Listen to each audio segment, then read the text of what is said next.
We've got breaking news out of the NHL where the New York Rangers have just made Igor Shesterkin the highest paid goalie in NHL history.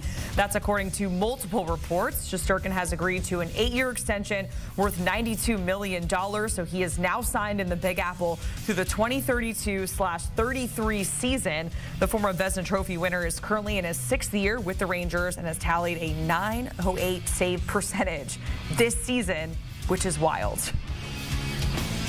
Let's welcome in our hockey analyst, Pete Blackburn, to discuss this news. Pete, when you heard that Shesterkin is now going to be the highest paid goalie in NHL history and the numbers with 8 years worth $92 million, did that feel right? Were you expecting more, less? Where was your head at when you heard the news? Yeah, a little conflicted. It certainly wasn't surprising that he's the highest paid goaltender in NHL history. We all knew that was going to happen. It feels crazy to say it, but I'm kind of surprised that the number came in, the AAV, as low as it did. I was expecting like 12 at minimum. So I think it's a good deal for the Rangers. But the bigger question is, and I think from like a philosophical perspective, does anybody or should anybody feel comfortable giving that much money on the cap to a goaltender, no matter who it is, over an 8-year period? Because we know how volatile and on a year-to-year basis, how much it can change from a goaltender, even of a guy like Igor Shesterkin, who is so good. And if anybody's going to get this kind of contract, it should be Igor.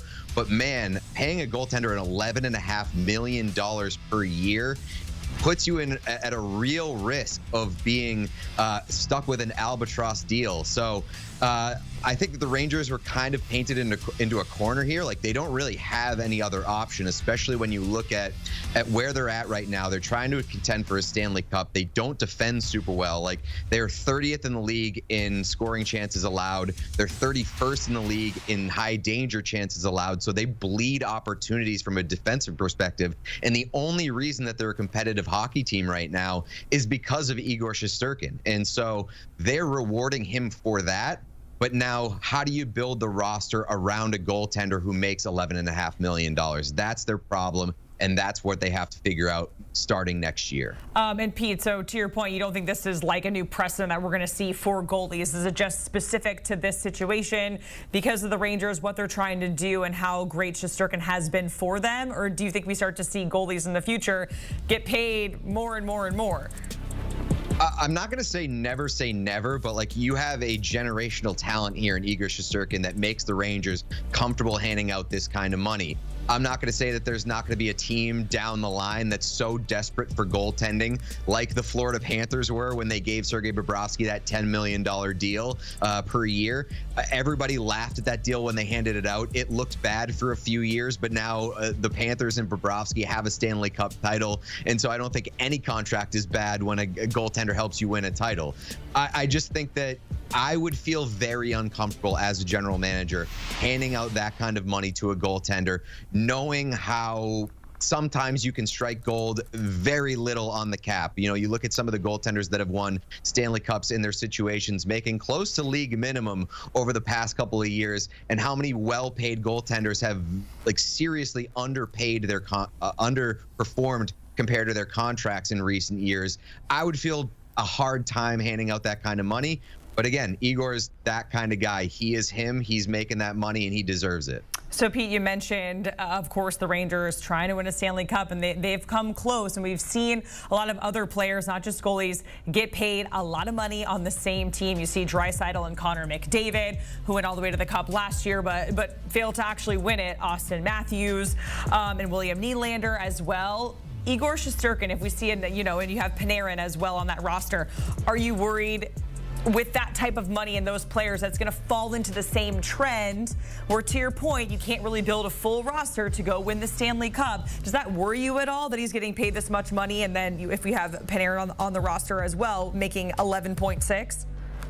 No, not in this specific case, because Artemi Panarin has been so good for the Rangers, and so has Igor Shesterkin. And specifically in Shesterkin's case, you can't win in this league without good goaltending, especially when you get down to the playoffs. Like, you need good goaltending unless you have a truly unbelievable team. Like, I look at the Colorado Avalanche a few years ago when they won the Stanley Cup.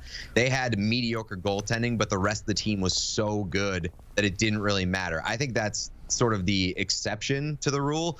You need goaltending to win in this league. So, if I look at that list and you have Igor making a bunch of money and Panarin making a bunch of money, I don't necessarily have a major problem with it just because those two guys perform up to their contracts. They're not saddling their teams. But really, like, Chris Drury's challenge now is to find bargain deals around those guys to solidify the roster, solidify the lineup, and put together a Stanley Cup worthy team. And Pete, there's been a lot of news for the Rangers because, of course, Trouba, that whole deal going to Anaheim. Now Shesterkin is going to be in the net, and you see here the trade details with the Rangers and Anaheim for Trouba. What is the vibe? And I don't know if you've had a chance to dive into it because this has all happened within the last couple of hours. But what's the vibe around the Rangers fan base with all of this change, extensions, their captain going elsewhere for the Rangers? As again, they are trying to win a Stanley Cup. Yeah, I would be surprised if there was not a parade in the streets in New York right now. And that's no disrespect to Jacob Trouba, but like, Rangers fans have been complaining about Jacob Trouba for a long time, and he was certainly getting overpaid. I don't think that this Shesterkin contract extension happens today if they don't take Trouba's $8 million off the cap next year. So, like, number one, they move Trouba out. That saga's over, and it's a big win for Chris Drury to just dump that contract on Anaheim and not have to retain money or strap a first-round pick to get him out of town at full price. So that's a win in and of itself. But then to keep Igor Shesterkin, who is the number one priority right now for the New York Rangers and the number one key to success for that team, I think this is a double win-win situation for the Rangers, and their fans probably ecstatic. And the atmosphere at MSG, their next home game, is going to be unbelievable, I think. Pete, we certainly appreciate it joining us here, talking about more New York Rangers news as it's come down that Igor Shesterkin is going to be in the Big Apple through the 2032-2033 season. Getting a look at some notable games on the ice tonight. Speaking of the Rangers, they are in action against the Penguins at 7:30 Eastern. The Ducks, Trouba's new team, they're hosting the Minnesota Wild at 10 Eastern, along with the Caps and the Leafs, the Kraken and the Devils, and the Stars and Golden Knights also at 10 Eastern on the ice.